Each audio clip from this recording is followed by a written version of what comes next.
This is the X1 Pro Max, and I've been using this as my pocket-sized, lightweight selfie drone over the past month. Not because this is the only drone I have. I have the Neo, I have the Flip, and I also have the original X1 as my other self-tracking drones. And regardless of where I go or travel, I always bring a selfie drone because it's easier to use, has a smaller footprint, and it fills the gaps of the missed opportunities if I only travel with a drone that requires a remote to be flown. But how come I prefer the Pro Max over something like the Neo, for example? And bear in mind that I'm just talking from my personal experience and preferences and what I find easier and better for my needs, putting all factors into play here. The Pro Max has superior image quality compared to something like the Neo, which also reflects back to the price. So $200 versus $700 for the Pro Max here.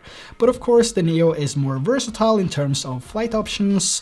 We have FPV compatibility with multiple goggles and remotes, but I also have the Avata too. So when I really want to fly FPV, I think it's better to just go with the Avata because it has longer flight time, it has higher speed, better dynamics, better dynamic range, and of course, much better image quality. Now, the Pro Max does also have return to home when using the app, as I've mentioned so many times in so many different videos now. And for me, this is just a huge plus. When I'm done with my flights on the smartphone, I can just tap this button and it comes back to me, which is something I would need a controller to do with the DJI Neo and the Flip, for example. So the DJI Flip, what makes the Pro Max more attractive for me than something that has 10-bit D-Log-M? Not that 10-bit matters too much when the bitrate can't follow and when you upload videos here on YouTube. What really made me pick one over the other? So first, the size difference between the Neo, Pro Max and the Flip is quite big actually, both folded and in flight. For me, a selfie drone should be small, should be lightweight, portable, and add as much value as possible.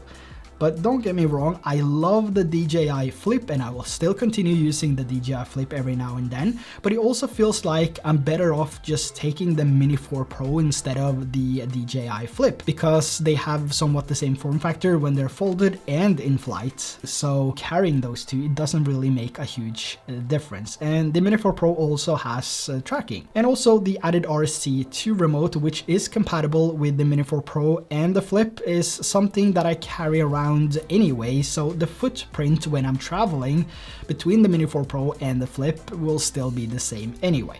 Now, one of the things I've been eager to test out with the Pro Max here is how I can document my trips and improve my motovlogs.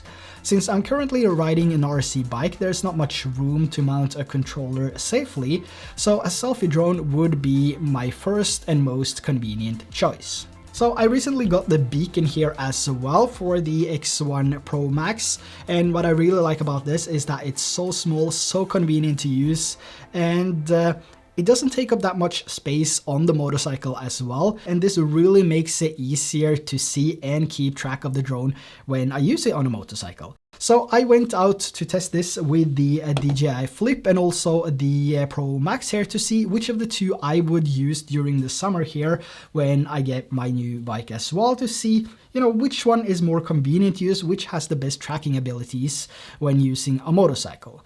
So this first test here was with the Flip, and I must say I was really impressed with how it tracks and how it maintains somewhat the same consistent distance around the corners and as I went from side to side.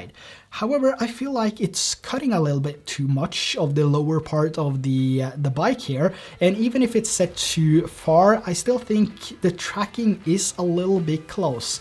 And this is not something new, this is something I've noticed over and over when tracking with the DJI Flip doing normal walks and hikes, and I just wish I had some sort of adjustment here. But unfortunately, this time we don't have any sort of adjustment, we just have to stick with it basically. But hopefully DJI can improve this on the next model, and I honestly think that this would make a huge difference and improve the videos that we capture using tracking, because you also want it to be as wide as possible. Just look at how wide and far the Pro Max is tracking compared to the Flip in the exact same scenario.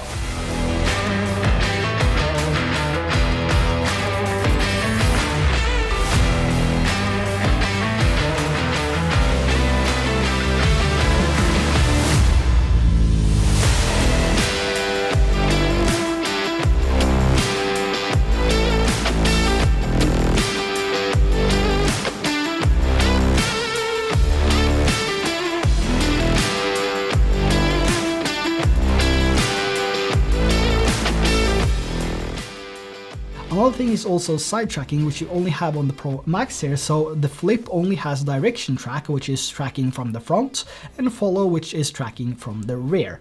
And I was really interested to see how this works out when riding on my bike, because I've never done anything like this before. So for walking, I know it has been a huge game changer and works perfectly in these scenarios, and not to mention hiking, just being able to track from the front, from the side, and also from the rear. I think that makes the videos more interesting instead of always having that front and rear view, which is getting a bit old now if you ask me. And testing this on my motorcycle, or when riding my motorcycle, this worked like a charm. And I tried both far and close, and both tracked me pretty well up to 40 kilometers an hour. But I also want to add that this is not something you want to do on open roads where you have a lot of cars passing by, but for additional B-rolls as a part of your travel sequence on a road trip through your country, for example.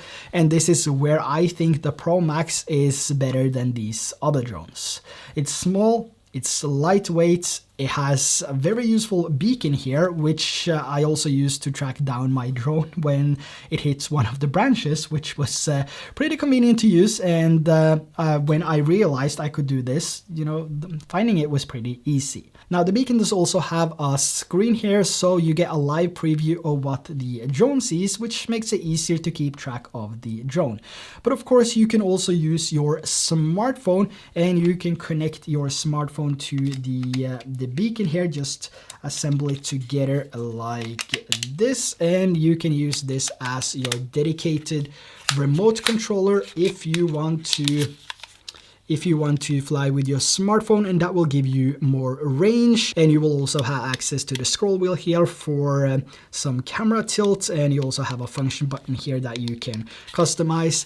And if you don't want to use your controller, you still have the screen here, which you can use to fly. So you don't necessarily have to connect your smartphone, but for the best experience, I would recommend connecting your smartphone. You will also have some more features on there as well. So yeah, it's really convenient to use, and it's been a really helpful accessory, especially when it comes to using the beacon alone here. And you just mount that on your motorcycle, for example, and you get a preview of the drone following you. Now there's also a new update. I'm not sure when this update was, but I updated recently and found this, which is a huge game changer for me and something I've been asking for a very long time. And that is that you can now change the settings or the resolution and the color profile of all shooting modes. So before we had to go into each individual mode and then change it from 8K to 4K and select which color profile we wanted to use, either normal, HLG, and HDR, and so on. But with the new updates, we can now select the settings we want and then just tap on apply to all. And this is a huge time saver if you want to capture different clips, but with different settings and different shooting modes. And to me, this just shows that HoverAir or 00 Robotics actually listens to us consumers and really want to help improve the overall flight experience that we have with the drones here, which is amazing. And I remember it wasn't too long ago since I requested this in a video, and I also sent them an email that this is something we just need to have because it makes it so much more convenient to use. And just a few months later, we have it. It's here. It's fantastic. Now, apart from using this on a motorcycle ride, I've been using the X1 Pro Max over several months now on different hikes here at home, in Hawaii, on a paddleboard, in daylight as well as in low lights, both with and without a smartphone and the dedicated beacon remote here. And honestly, I've been using this more than the DJI Flip and the Neo since I got it. Not because it's much better. I mean, both the Flip and the Pro Max has 10-bit, just with different color profiles, and the Flip has 24 minutes of average flight time versus 16 on the Pro Max here. But as I mentioned earlier in this video, I feel like I'm better off with the Mini 4 Pro if I'm gonna use a controller anyway. And for selfie shots and tracking, I really prefer the size of the Pro Max here over the DJI Flip, and also the quality of this one over the DJI Neo. And after testing this on my motorcycle now, This is the one that I'm going to use for those quick aerial selfie shots combined with the Action 5 Pro and the X5. But again, this is just my personal opinion about these selfie drones, and I don't favor any of them. It's just that the ProMax offers more versatility and it's easier to use, I guess. Also, the experience that I've had with the beacon here has just been amazing. So if you have the X1 drone and you want to track a bike ride, for example, or a motorcycle ride, skiing, snowboard, anything really, and any sort of tracking that you do at higher speeds or that you do in tight places, the beacon is something I can strongly recommend. Now, let me know your thoughts on the X1 Pro or the Pro Max, whichever X1 drone you have, and if this is something that you consider getting in the future or not. Let me know in the comments below, and links to everything is down there as well if you want to check it out. And also don't forget to subscribe and leave a comment down below. I'm really eager to test this out on my new bike, which is a little bit more powerful, but you know, remember when you're tracking on a motorcycle, find a place that you can use it for a few seconds, 10 seconds, and you do that throughout your road trip, throughout your ride, and you will have a pretty decent and good looking sequence put together with the X1 Pro Max. So that's it for this video. All the links to everything is down below, and until next time, take care. Bye bye.